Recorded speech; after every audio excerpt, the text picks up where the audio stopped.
Good morning, San Carlos. So I am down at the ferry because I'm headed to the mainland to Cebu, compliments of my good friend Mr. Frankie Blue, to get a van. Um, One of the things, this is the prices to take one. So it looks like I'll be paying 2,100 pesos to bring it over, or 22 maybe, depends what they consider it. But yeah, so we'll see. See, that's the rate to bring it back across the thing. And then this is the human rate. I'm considered regular just because um, they no longer have a tourist rate. So it's just 240 a person. And this is the schedule. So for any of you folks who are over here or coming to visit over here, gives you an idea of when the boats leave, when they come back from Toledo. So I found a van because one of the things is, even though I am broke as shit, what's causing me more brokenness is not having infrastructure over here.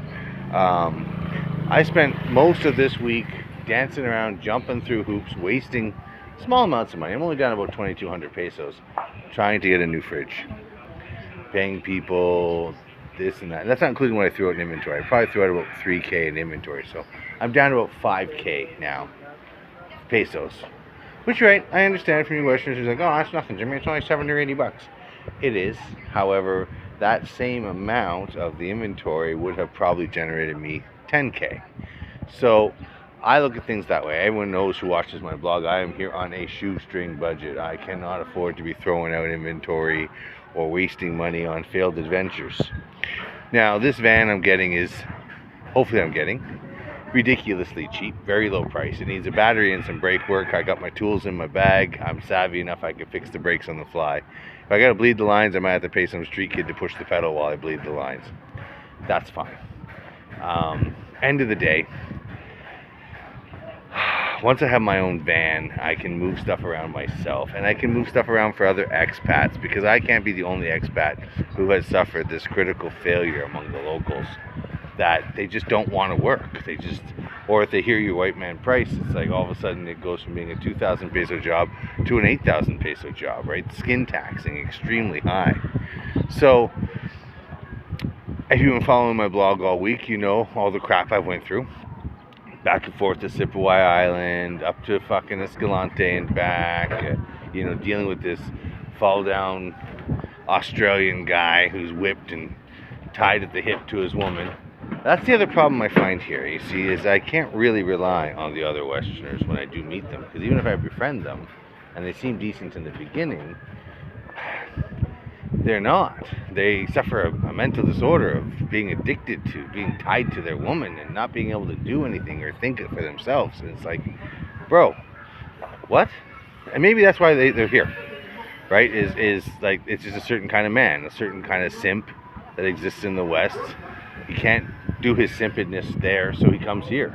And then it works for him because he gets a woman and blah, blah, blah. And just ends up being that foolish that they thrive in their own simpy way.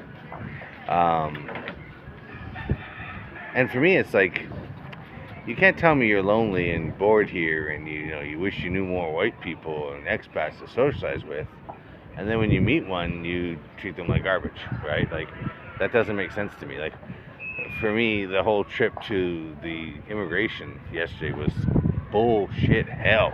I still have a bruised tailbone from bouncing around the back of that truck. And I shouldn't have. I should have just said, no, I'll take the bus. I'm good, buddy. It's 200 pesos to sit in a nice, comfortable, air-conditioned seat I could have slept in. But no, the guy, is the kind of guy who has to bring his woman everywhere. He even drags her poor kid with him. It's just one of these things where it's like, so what? You wipe your ass in the bathroom too? Like, I don't understand that kind of stuff. So I better line up here because it looks like I'm gonna get sabotaged for a ticket if I don't.